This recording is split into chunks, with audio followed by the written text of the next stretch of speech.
Hey everybody, it's Heather and it's Monday and let's talk. So, I wanted to take some time to just say hello real quick. I am short on time today. You guys know how that is. But I really hope you are taking time to do the work of this internal work that we've been talking about for the past couple of weeks with regard to your iceberg. Our self awareness, our awareness of our wounding and our past, our history, our story, our narrative of what got us here today is where we're going to focus on today, particularly with regard to expressing hard emotions. So, when it feels hard to express hard emotions like anger, disappointment, rage, retaliation, fear, shame, or grief, this is just a sprinkling. It could be a myriad, and we're going to deep dive that today. So, there are times when it feels really hard to express certain emotions. So, strong emotions or hard emotions are like warning lights on your car dashboard. It requires your full attention. Ignore them at your peril. I know that sounds dramatic, but it is absolutely the truth. Why is that? Because of this. Because we are learning that the iceberg, our personal icebergs, have a lot of information, a lot of data, a lot of wounding, a lot of trauma, a lot of stories we've told ourselves about who we are and how we behave and what we show up like in the world and how we can be and what we believe, right? So there's a lot here for us to consider. And it's really our job, it's my job to really come to terms with what's on my iceberg, just like it is for you. So these hard emotions, as we know, really are triggered by the things beneath the waterline that we're not fully conscious of. And the more we become aware of them, the more conscious we are, which then allows us to be in the moment, more present in the moment with what we're feeling, and allowing those emotions to be, to happen, and to move on without it wrapping us up in some sort of internal narrative and then really making it about what we believe about ourselves or what we believe about a relationship or a situation that has triggered us. Okay. So, a couple of weeks ago, talked about the story I tell myself. This is so powerful. And we focused on what I think. Remember, we had all the brain images, which then understanding how what we think activates what we feel, and then also is what we feel in our bodies. And that what I feel and what I feel in my body actually happens almost concurrently. And then what I do, right? How I show up, the top of the iceberg. What is my temperament like? What are my behaviors like? What is my attitude like? What is my mindset like? So the story I tell myself is this quadrant, right? We focused on what I think last week. And if I want to remind you that we kind of talked about the brain in more in depth, so check that out on my Instagram or Facebook. But the first questions we want to ask ourselves is, am I safe? That's the reptilian brain, right? When we feel triggered emotionally, we feel a strong emotion, am I safe is the first question your brain wants to know. So you want to help make yourself as safe as possible. We're going to walk through that today when we talk about our emotions. The second question the brain wants to ask is, am I loved? Do I feel connected? Am I loved? Am I safe? The way we can express love to ourselves is to not betray ourselves anymore and say, oh, I shouldn't feel a certain way. It's learning how to acknowledge and accept, which helps validate what we're feeling. And then we feel loved. We feel that safety net. We feel that connection with ourselves. And even so far as connecting to someone else and sharing our story. And then what can I learn from this is the really big question, which is where we talk about reflection, which is where we talk about the writing prompts. So I just wanted to kind of give you a reminder of the thought processes and the questions that the brain will begin to ask, right? Okay. We're going to focus today on what I feel, all right? So here is Navigating Hard Emotions. It's a workbook I have. I've made some updates to it, so I need to make some changes. But it's generally the free version. It has everything you need. But really, this roadmap is kind of a way to walk you through it You can't go over it. You can't go under it. You can't go around it. You got to go through it. That is the only way that we can find healing with regard to our wounding and our trauma. Learning how to experience this step by step. So I'm going to walk us through it today. So in this story we tell ourselves, it's really important to recall a recent situation where we felt hard emotions, but we felt like we couldn't or shouldn't express them. Now, this may be from your childhood. This may be from last week. It's good to try a recent situation. Here, we want to describe in detail, what did the environment look like? In the situation where it was happening, what was the environment like? What did it sound like? Was it loud? Was it super quiet? Was it crowded? Was it just a small group of people? Was it just you? What did it look like? Did it have bright lights? Was it dark and gloomy? And were there any smells that were obvious? Maybe you were outside and you can smell fresh cut grass, or you were inside and you could smell, the food cooking in the kitchen. Some sort of smell. What did it try to reenact it as much as possible? Because when we engage our body will bring up those memories, and we can kind of get a sense and almost immerse ourselves in that recent situation, okay? So then you want to say, okay, I've immersed myself in recalling the situation. What does it feel like? What's the vibe in that environment? Is it tense? Is it walking on eggshells? Is it fear? Is it overwhelm? And describe how your body feels right now. As you're immersed in this, how does your body feel right now? And you want to be able to go with it. That's why I'm kind of going through this pretty quickly, because you want to be able to go with that first initial gut response. So describe how your body feels right now. Now, here we go. This is the critical part, and this is what we often bypass in order to start naming our emotions. We must take a moment to slow down. So we've just brought up a recent situation that has activated what part of our brain? The reptilian brain. Am I safe? And those feelings are coming up, and the brain says, I'm feeling all these feelings, and you're recalling a situation where you felt unsafe, likely because you had some hard emotions, maybe anger, disappointment, shame. Those are strong, charged emotions. So the first thing we want to do is help ourselves feel safe. We need to tell that part of our brain, I'm safe. And the way we do that is we slow ourselves down. We help our brain and our nervous system and our limbic system, which is that emotional part of the brain, to slow down. So I invite you to really do this. That put both feet flat on the floor, or if you're sitting on a cushion, if you're sitting in a chair, lean back into the chair, feel the chair beneath you, holding you up, and put your feet flat on the floor. Ground yourself. You're going to breathe in 4 counts, hold for 4 counts, breathe out 4 counts, and hold for 4 counts. And you're going to repeat that as long as you need to feel more grounded or settled. Now, once you feel grounded or settled, and that may take 5 minutes, it may take 10 minutes, right? But usually within a couple of cycles of breathing, we can begin to feel differently in our body. And so that's why I want to ask you, complete the sentence, Tim. My body feels. How does your body feel now? I feel more.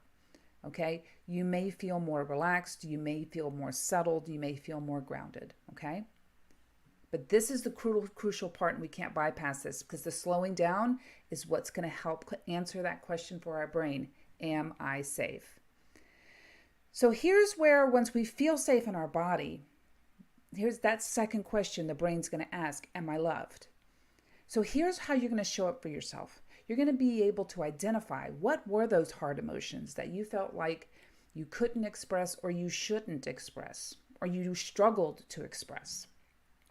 And this is where the feeling wheel is going to come in. Okay, so the feeling wheel is your best friend with regard to this work.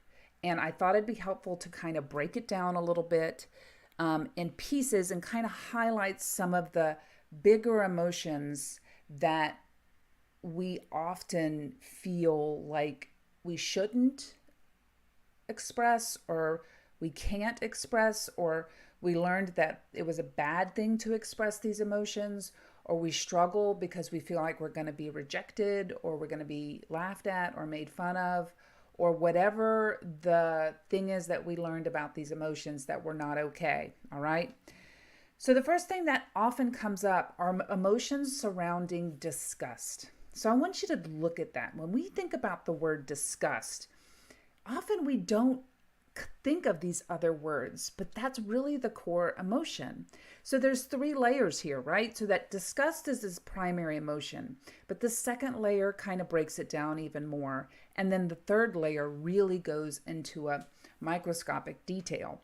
So disappointment is a big emotion that a lot of people, that we all experience. And oftentimes we don't associate it with these other emotions. So if you look at the word disappointment, you go to the next level, you go revolted or repugnant. That really kind of gives you a strong sense of, am I feeling disappointed?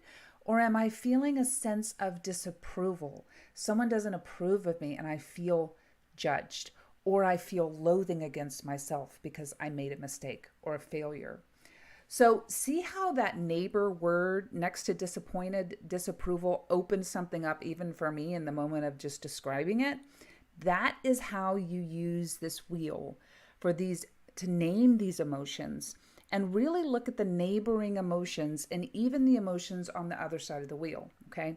So this is a really great example of how you can kind of lean in and look at the words out of a place of curiosity. The next one I want to focus on is anger. And this is a big one. And I know it looks funny because I took a picture of my actual feeling wheel. So anger's on the top of the wheel. So they have the words split so you can read them. But anger is a big one. And there is a lot of words, a lot of language around anger. And remember, language is our friend. Language is what helps us kind of name what we're feeling. And then we get a sense of empowerment and autonomy and understanding that this is just part of being a normal human. So anger, there is frustration. A lot of people don't connect frustration with anger.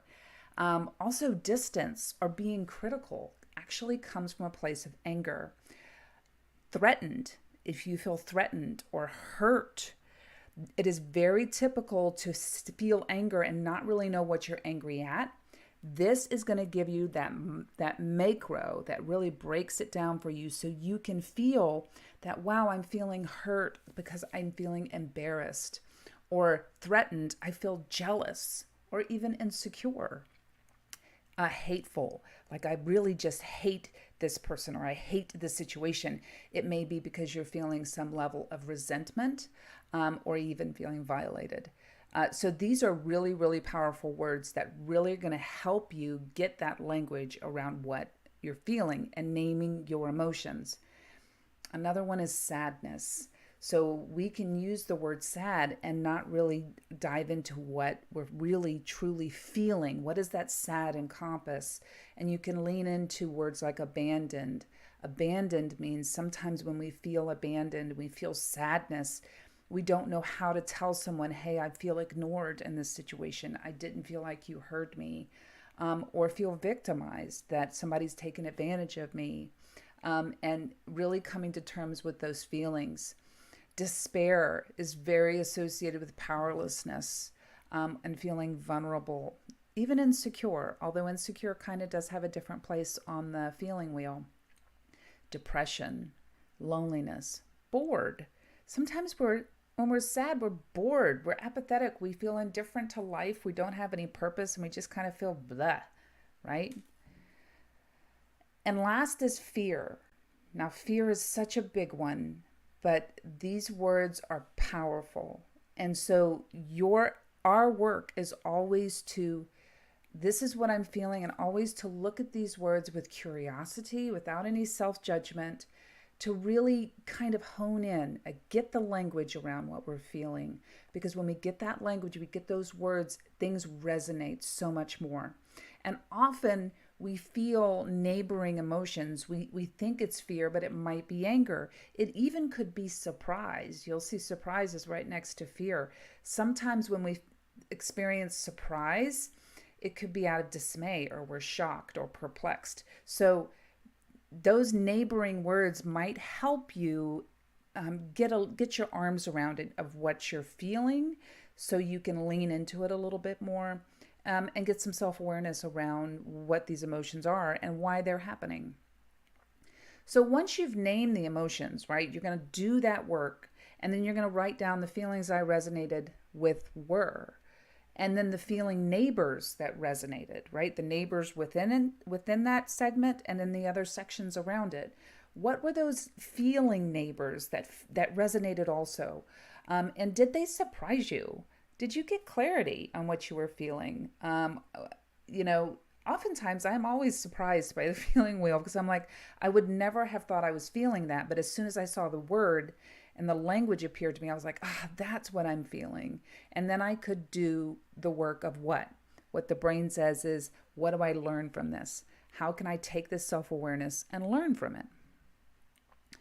So this is where you ask yourself, what do you think you needed in that situation that triggered that emotion? What do you think you needed? Because that's often where we are responding. We have a need that was not met. And it's up to us to determine what did I need in that moment, because that's where you're going to be able to lean into being able to show up for yourself, and also learn how to ask for what you need without assuming people should know in our relationships. Okay, here's the feeling wheel. I'm just having that image so I can share it on Instagram. All right, so here are the writing prompts. I'm just going to walk through them real quick and then wrap it up. So here's your writing prompt. A recent situation when I felt hard emotions that I struggled to or felt like I shouldn't express was. In the situation I felt, the feelings reminded me of.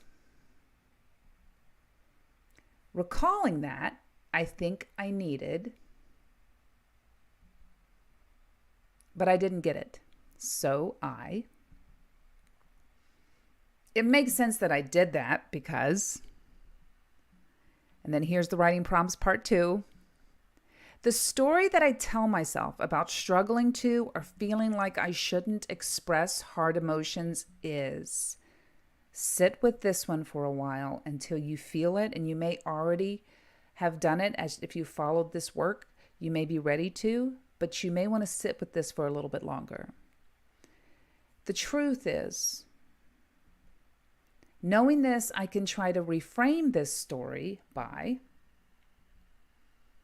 if I do this, I may be more able to. In this work, I'm learning that some of the stories I tell myself are, and one way I will show up for myself now is to.